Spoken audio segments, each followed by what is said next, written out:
ഗുരുവിൻ്റെ താമര പർണശാല 1999 മെയ് 6 ആദ്യ സങ്കല്പത്തിൽ ലയിച്ചതിനു ശേഷം ഗുരു ഈ വെണ്ണക്കല്ലിൽ തീർത്ത താമര പർണശാലയിൽ വിശ്രമിക്കുന്നു.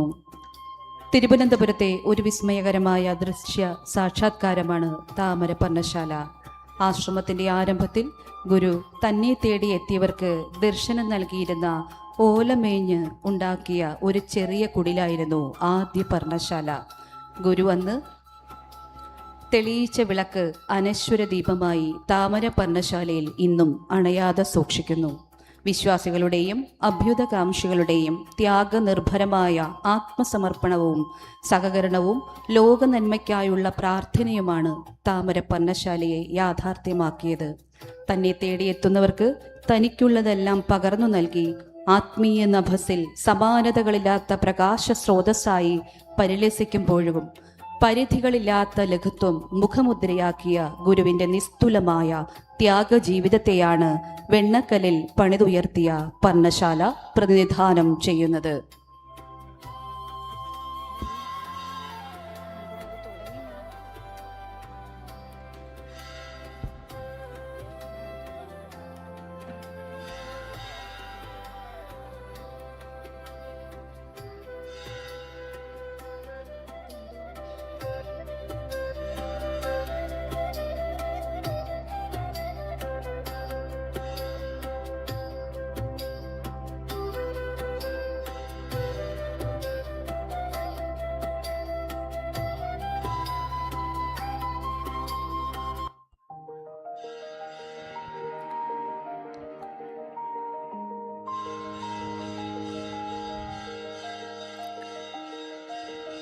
ഭാരതത്തിൻ്റെ 80ാം സ്വാതന്ത്ര്യദിനം ആഘോഷിക്കുന്ന ഈ വേളയിൽ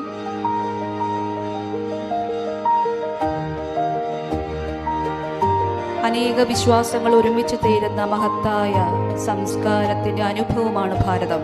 അനേക ഭാഷകൾ, അനേക മതങ്ങൾ, അനേക ആചാരങ്ങൾ, അനേക സംസ്കാരങ്ങൾ, അനേക ജീവിത രീതികൾ. എന്നിട്ടും ഇവയെല്ലാം ചേർന്ന് ഒരു മഹത്തായ തിരിച്ചുവരലിലേക്ക് എത്തുന്ന ഒന്നാണ് നാം ഭാരതീയരാണ് എന്ന സങ്കല്പം.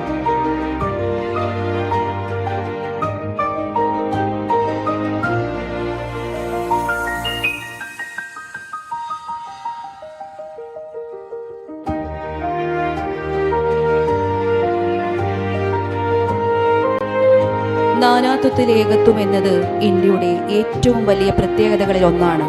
പല ഭാഷകൾ, പല മതങ്ങൾ, പല സംസ്കാരങ്ങൾ, പല ആചാരങ്ങൾ, പല ജീവിത രീതികൾ. എന്നാൽ ഇവയ്ക്കെല്ലാം മുകളിൽ ഒന്നിപ്പിക്കുന്നതാണ് നാം ഭാരതീയരം ആണ് എന്ന തത്വം. ഭരണഘടനയാണ് ആ വൈവിധ്യങ്ങളെ ഒന്നിപ്പിക്കുന്ന മഹത് ശക്തി.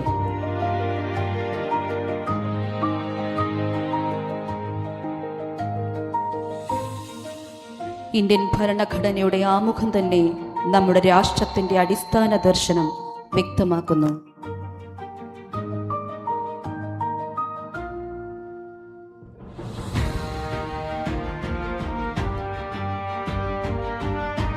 The Constitution of Bharat provides the common civic framework through which we as citizens affirm the ideals of justice, liberty, equality and fraternity.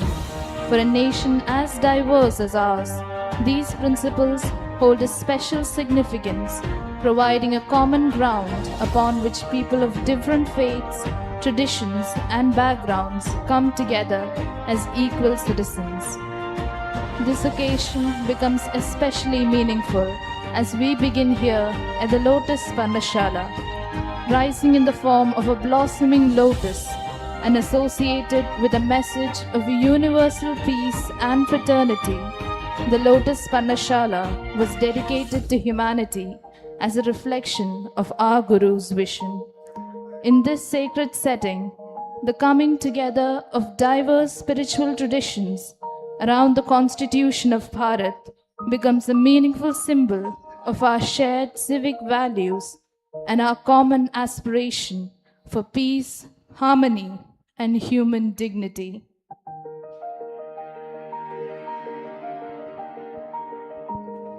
ഭാരതീയ വൈവിധ്യങ്ങളെ പരസ്പര ബഹുമാനത്തോടെയും സഹവർത്തിത്വത്തോടെയും ചേർത്തു നിർത്തുന്ന നമ്മുടെ ദേശീയ ജീവിതത്തിന്റെ മഹത്തായ പ്രതിജ്ഞയാണ് ഭരണഘടന. ഇന്ത്യൻ ഭരണഘടനയുടെ ആമുഖം നമ്മുടെ രാഷ്ട്രത്തിന്റെ അടിസ്ഥാന ദർശനത്തെ വ്യക്തമായി പ്രഖ്യാപിക്കുന്നു. നീതി, സ്വാതന്ത്ര്യം, സമത്വം, സാഹോദര്യം.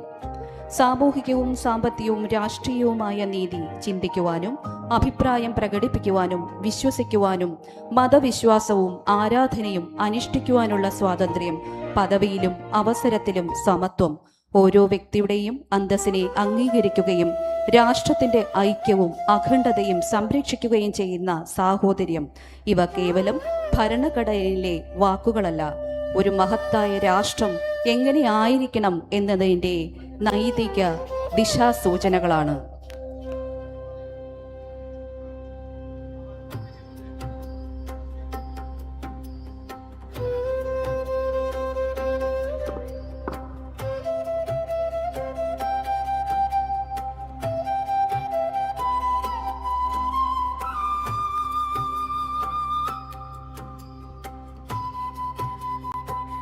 India stands as a land enriched by its diverse traditions, spiritual thought, and cultural expressions, where people of different faiths and communities have shared a common social and cultural space.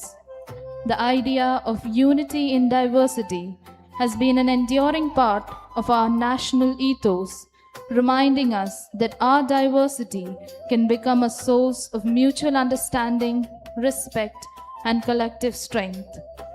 Through the ages, our spiritual traditions and great teachers have continued to uphold values that transcend all boundaries.